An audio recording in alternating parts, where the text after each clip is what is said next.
Alright, AP Chemistry, this is your video lecture for the first portion of Chapter 2. We're going to start with the fundamental chemical laws. You guys will have already heard of this from your first year of chemistry, but we need to refresh ourselves on this stuff before we move on to new stuff.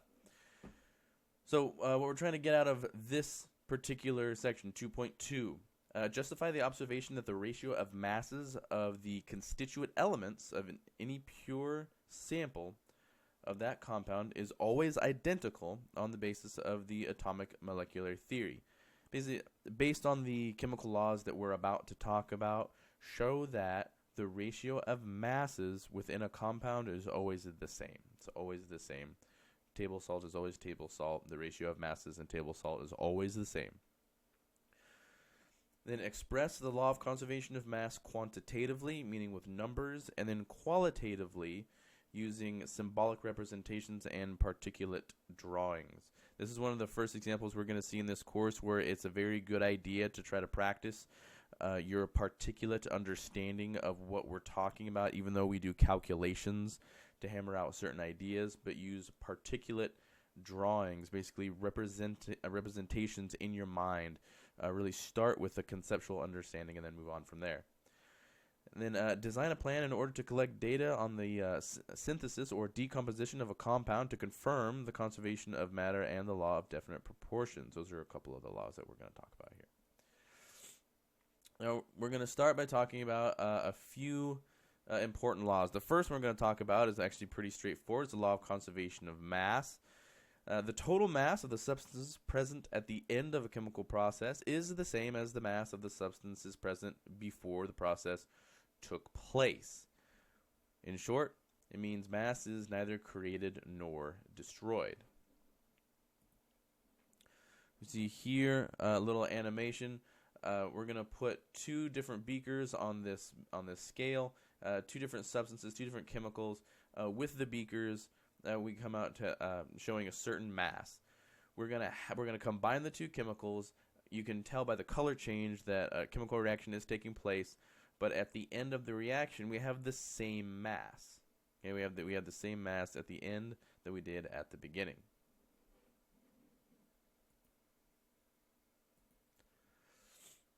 Now, continue to talk about the law of conservation of mass. The total mass of the substances present at the end of the chemical process is the same as the mass of the substances present before the process took place. So let's assume we have a couple of balls that represent atoms. Okay, so we have a couple of diatomic molecules. They combine to form something else. Let's give these names. We got hydrogen and nitrogen. They're combining to form something that's called ammonia. Okay, it's something that we're actually going to see quite a bit throughout this course, so get used to it. Now the balanced chemical equation, 3 H2s plus 1 N2 reacts to form 2 NH3s. What we're trying to get across here is that every single atom on the right, the two ammonia molecules that we have, are all present on the left. Every single one. No more, no less. Moving on to the law of definite proportions. Sometimes this is called the law of constant composition. That can be a little bit more descriptive for you in your mind, if that helps you. Constant composition. I referred to something earlier. The table salt is always table salt. It has the exact same ratio of masses because the formula for table salt is always the same if you're talking about table salt. So that means a given compound always contains exactly the same proportion of elements by mass. So if we bring in some hydrogens and some nitrogens again, and we have them combine to again form ammonia, ammonia is always going to be made up of 1 nitrogen and 3 hydrogens. If those numbers change at all in the slightest, that's no longer ammonia. Ammonia is constantly composed of 3 hydrogens and 1 nitrogen, or definite proportion, as in it's defined. The proportion of hydrogens to nitrogens is defined as 3 to 1.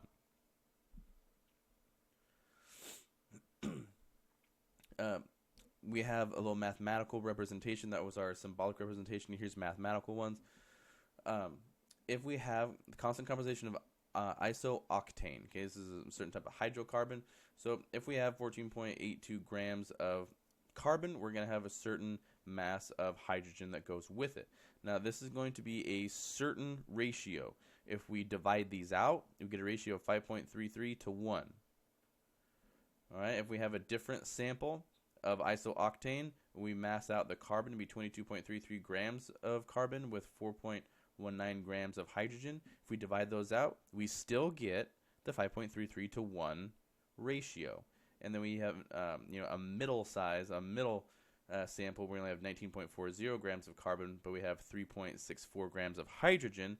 When we divide those out, we still get the 5.33 grams of carbon to 1 gram of hydrogen, because with regard to this isooctane, this particular hydrocarbon, the ratio of grams of carbon to grams of hydrogen is always 5.33 to 1.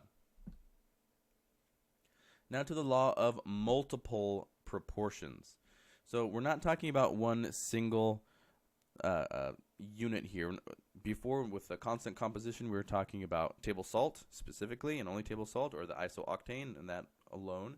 Now we're going to be talking about multiple compounds. So when two elements form a series of compounds, so if you can combine two elements in a couple of different ways and you get different compounds, the ratios of the masses of the second element that combines with 1 gram of the first element can always be reduced to a small whole number.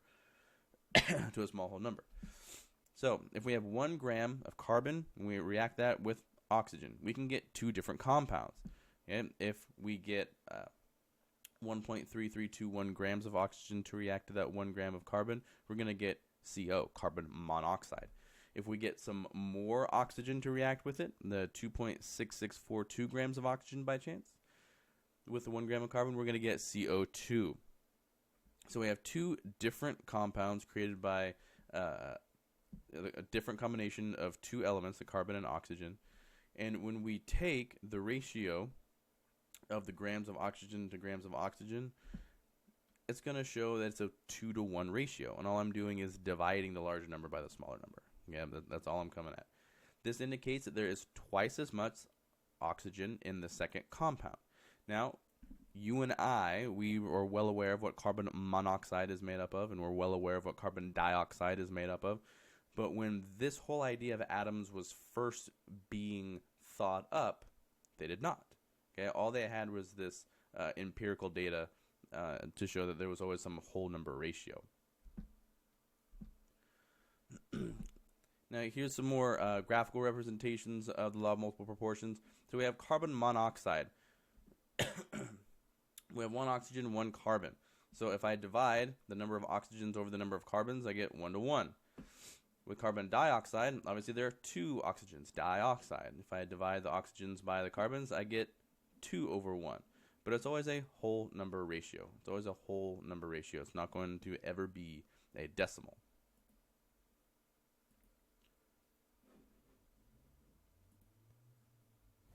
This segment, let's discuss the law of definite and multiple proportions. But before we do that, let's have a quick review briefly just to remind us of why this is important. So we need to remember that matter is anything that occupies space and has mass. And also that the law of conservation of mass tells us that the mass of the reactants equals the mass of the products, because matter is neither created nor destroyed. So that being said, we can jump right into the law of definite proportions, which is also sometimes called the law of definite composition, depending on what you're looking at. So what it states is that regardless of the amount, a pure compound always contains the same elements in the same proportions by mass. And so just hearing those words probably doesn't really mean a whole lot. And so we'll do an example which hopefully will shed a little light on what that means exactly.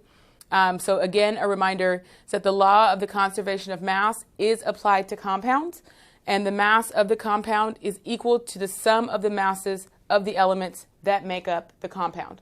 So remember, a compound is just 2 elements together. So water is a compound that's composed of hydrogen and oxygen. So if let's apply the law of conservation here based on the mass for water, and let's kind of work that out. So if we have 1 water molecule, it's composed of 2 hydrogen atoms and 1 oxygen atom.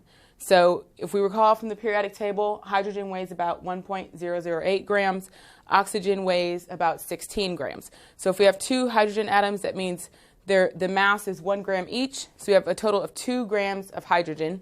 And then we have 1 oxygen atom. Its mass is 16 grams. So we've got 16 grams of oxygen. So that means the molar mass of water is 18 grams.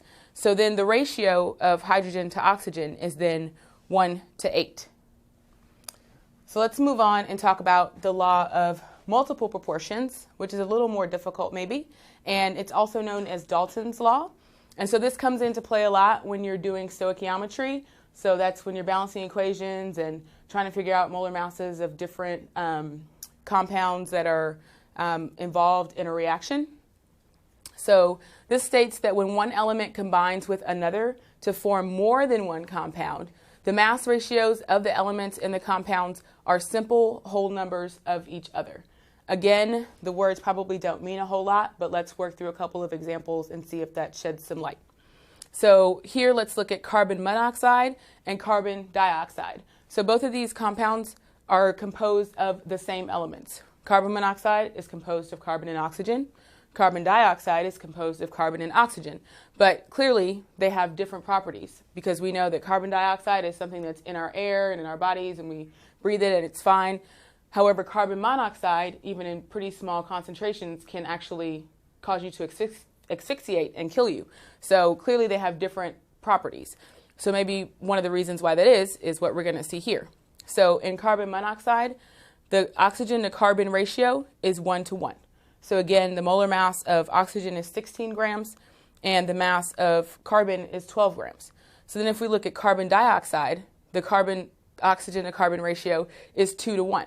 And so that means that there are 2 oxygens for every 1 carbon. So the mass of oxygen is 32 grams and the mass of carbon is still 12 grams.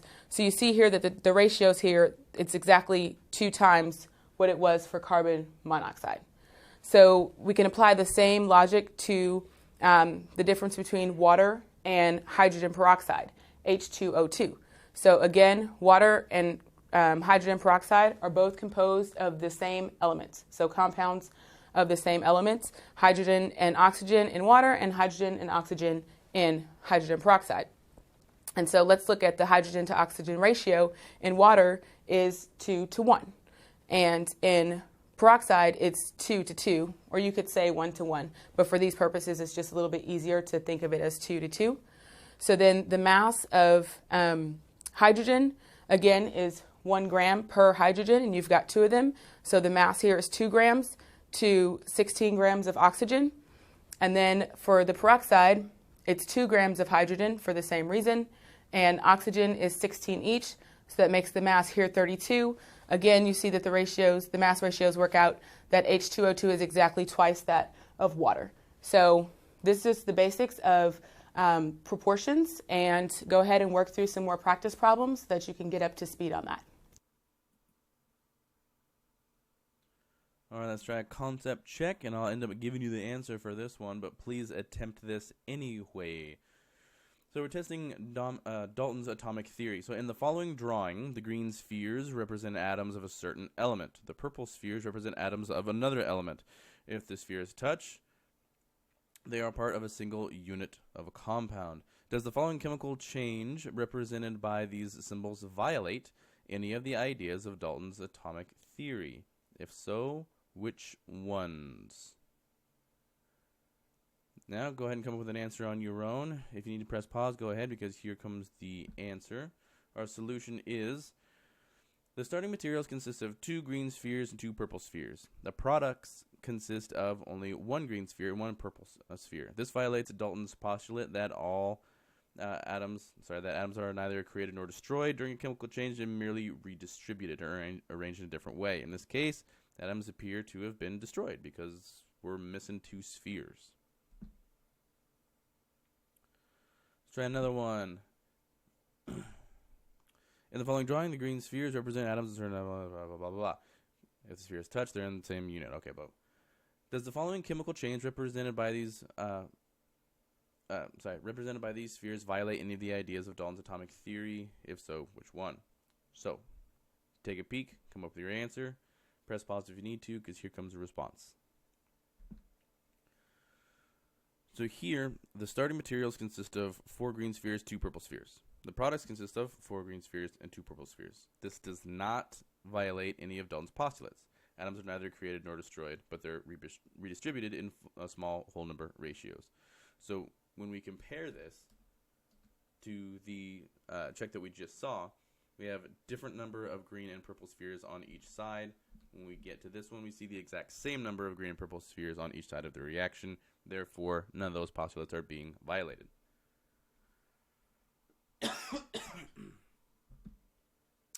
All right, now the law of definite and multiple proportions. Okay, this is going to be a type of question that is pretty heavy on concept and on math. So here we go. A sample of compound A, which is a clear, colorless gas, is analyzed and found to contain 4.27 grams of carbon and 5.69 grams of oxygen. A sample of compound B, also a clear, colorless gas, is analyzed and found to contain 5.19 grams of carbon and 13.84 grams of oxygen. Are these data an example of the law of definite proportions, the law of multiple proportions, or neither? Secondly, what do these data tell you about substances A and B? Please come up with your own response. Press pause if you need to, because here comes the answer. In compound A, the mass ratio of carbon to oxygen is 1.33 to 1. In compound B, the mass ratio of carbon to oxygen is 2.67 grams to 1. The ratio of these ratios is 1 to 2. So we're seeing that this supports the law of multiple proportions. This means that A and B are different compounds, with A having half as much carbon per oxygen as B, or you can think about it, or twice as much oxygen per carbon. You can think about it either way. And a possible pair of compounds that would fit this relationship would be carbon dioxide and carbon monoxide, things that we've already seen examples of. All right, this is going to be a concept check with no answer. I'm not going to give you an answer right now. I still beg you to do this on your own, but you're going to have to either check with your classmates through text or email, or you're going to have to check with me individually. I'm not going to give these answers over video. On to the next section. So, Dalton's atomic theory. What I want you to get out of this, I want you to be able to list the 4 postulates of Dalton's atomic theory, and I also want you to be able to explain where Dalton's atomic theory has been shown to be correct and where it has been shown to be incorrect. And we're talking about this not because it's the be-all, end-all of atomic theories. It's just historically this was a big deal. Okay, it was one of the first things of its kind. So, first postulate. Each element is made up of tiny particles called atoms. Fair enough. Number 2, the atoms of a given element are identical. The atoms of different elements are different in some fundamental way or ways.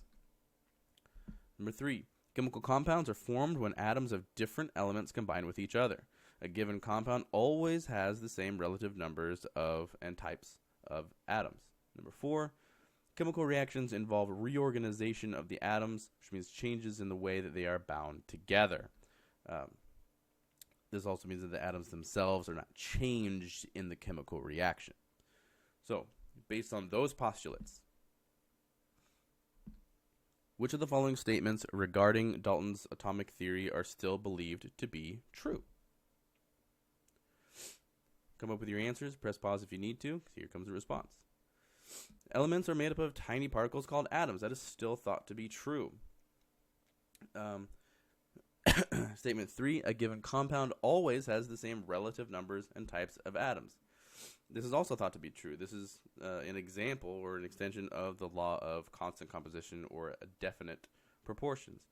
Number 2 and 4 are incorrect, have later been shown to be incorrect. And I mean much later shown to be incorrect. All atoms of a given element are identical. While they do have the same numbers of protons, right, that defines what type of element it is, we now know that the number of electrons and the number of neutrons can vary, and so that they're not identical. And atoms are indestructible. That is in fact not true. We do know that atoms can be broken down into smaller pieces, not just broken into protons. I mean, uranium is broken down into smaller atoms, thorium, and things just below it on the periodic table, radioactive decay. However, those are not ordinary chemical processes. Those are called nuclear reactions. Nuclear reactions. All right, this is a concept check with no answer, so please come up with a response to these and check with your classmates, or you can check with me over text or email, but I'm not going to give you this answer over the video. One more.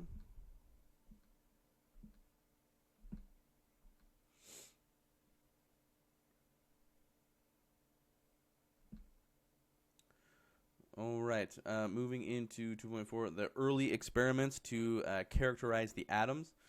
I want you to be able to outline the milestones in the development of the modern atomic theory. I want you to be able to summarize and interpret the results of the experiments of Thomson, Millikan, and Rutherford, and describe the 3 subatomic particles that compose atoms. So we'll start with J.J. Thomson. About a 5-year span, he did just tons and tons of experiments using something called a cathode ray tube. He wasn't the only person doing experiments with the cathode ray tube. It was actually a very popular experiment to carry out at the time, doing certain types of research. But this is what the contraption would look like. This is J.J. Thomson over here. This is an actual example of a cathode ray tube, and this is that diagram showing what is there. So we have a cathode and an anode, positive end, negative end, and we have an electricity, a voltage source, and we're going to shoot those voltages from the negative anode, the negative cathode, towards the positively charged anode. Okay, so this is the structure that we're working with as we go forward. So again, representation of the cathode ray tube. First thing that Thomson did, he postulated the existence of particles using cathode ray tubes. What is he doing? And he called them cathode rays.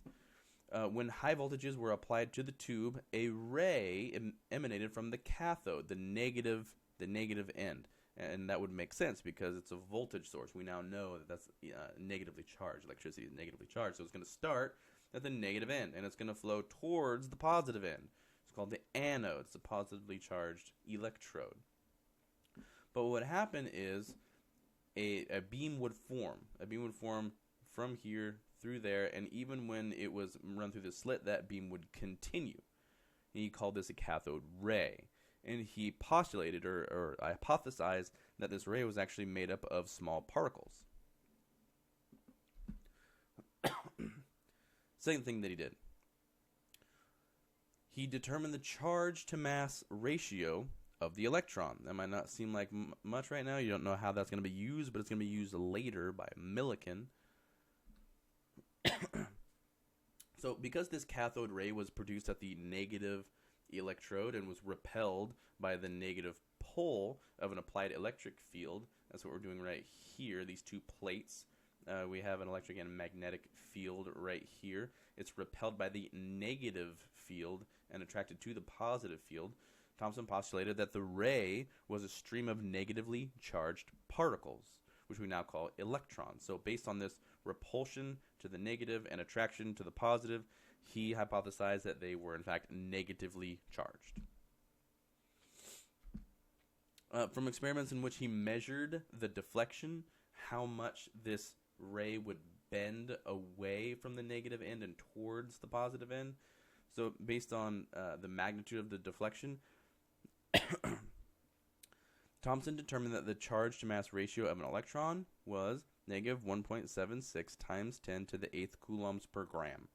Now again, this is coulombs per gram.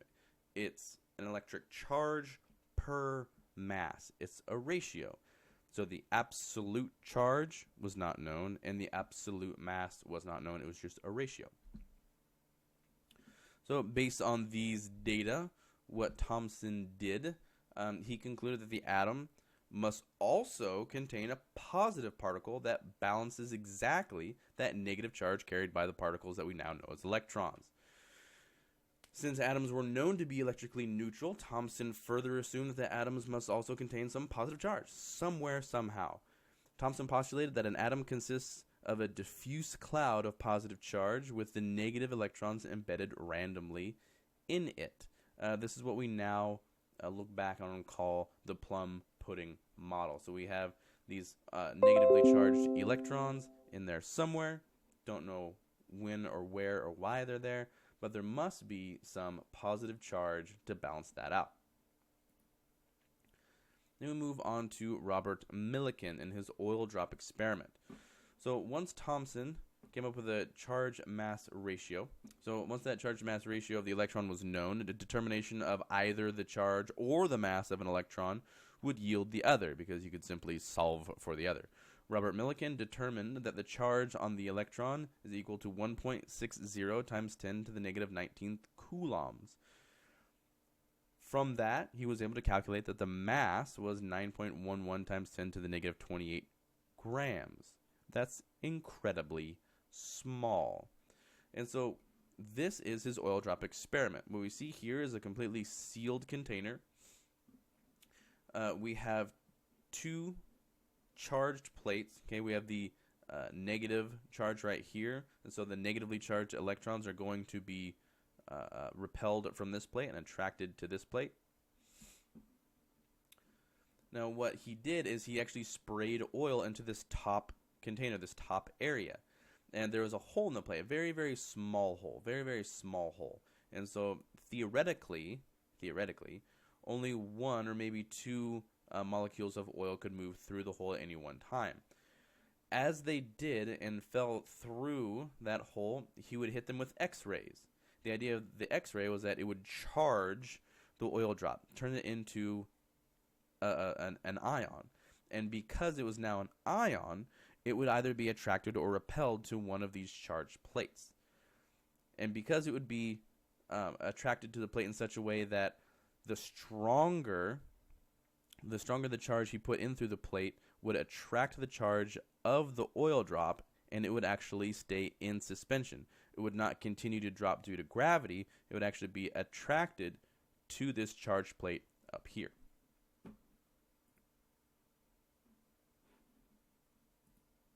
A fine mist of oil drops is sprayed into the top chamber.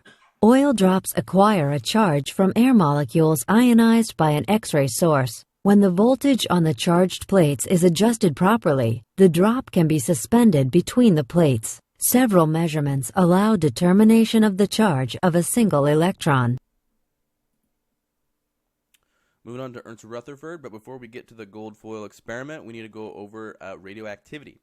Radioactivity is something that Ernst Rutherford was very famous for. He's actually credited with describing 3 different types of radiation. We have alpha particles, which we're going to talk about here in the gold foil experiment. They're positively charged, and they have a charge of +2, so they're pretty darn charged. And they have a very large mass, about 4 times the mass of a hydrogen atom. We now know that it's essentially a helium nucleus.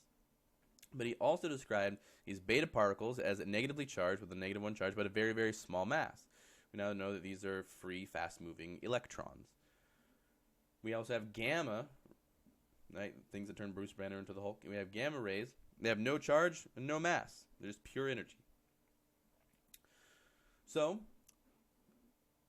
Ernst Rutherford is going to use alpha particles, alpha decay, and he's going to shoot them very specifically through this hole, so we don't have some random scatter. And he was able to determine these charges by applying electric and magnetic fields to the ray. And when he did so, he would find beta rays separate because they would deflect up towards the positive. We knew that he knew that the alpha particles were positively charged because they would deflect down towards the negative, and that the gamma rays must have no charge because they are not affected in any way. Moving on to the gold foil experiment itself, we have this general setup. We have this detection screen. This is where he would see the different alpha particles being hit because it would become fluorescent. It would light up when it was hit by a charged particle. We have this very, very thin gold foil. And the reason it's gold foil because it was found very, very thin. Ideally, hypothetically, it'd be 1 atom thin. So you're shooting these alpha particles at theoretically a single atom. So what did he expect? He expected to see pretty much all of the alpha particles move straight to the back of the fluorescent screen, but he did not see all of the alpha particles go straight to the back of the fluorescent screen. He saw most of them go to the back of the fluorescent screen, but some of them started to deflect with very large angles. If it was just a small angle deflection, he wouldn't have thought much about it. Maybe it just got close to, a more dense portion of positive charge, so there was a small deflection, but these were very large. In fact, every now and again, they'd actually go backwards, even so far as to go back to the source of the alpha particles. So, what did he get out of this experiment? He concluded that atoms have a dense center that is positively charged, and he called it the nucleus. Now, nucleus is actually a very generic term, so it's not mind-boggling that he picked this name, but that it was very dense and was positively charged. Next, he concluded that the electrons must travel around that nucleus at some relatively large distance, and he did this because of angular momentum calculations and things of that nature. But he is now separating where the positive charge is and where the negative charge is. The positive charge is in the nucleus, in the center of the atom. The electrons are on the outside of the atom, which is a little bit closer to the way most people interpret the atomic structure now. In 1910, Rutherford and his co-workers were studying the angles at which alpha particles were scattered as they passed through a thin gold foil. Most of the alpha particles passed through undeflected. However, a few were found to be scattered at large angles, some even back in the direction from which they had come. This meant that they had collided with an object much more massive than the alpha particles themselves, yet so small that only a few alpha particles encountered them. This atomic level view shows what is happening. Most of the atom is occupied by the low mass electrons. The nucleus is small and massive. When an alpha particle encounters a nucleus, it is scattered at a large angle. And so after Ernst Rutherford, this right here on the right is essentially the understanding of the nuclear atom. And we'll end with James Chadwick, just because he's the one that actually discovered and described the neutron. We won't really get into how he did that, but we just want to do that for completeness. The neutron has no charge, but it has virtually the same mass as a proton. And so at the end of this portion of the lecture, we definitely want to be able to describe the three subatomic particles, their relative charges, and then their relative masses.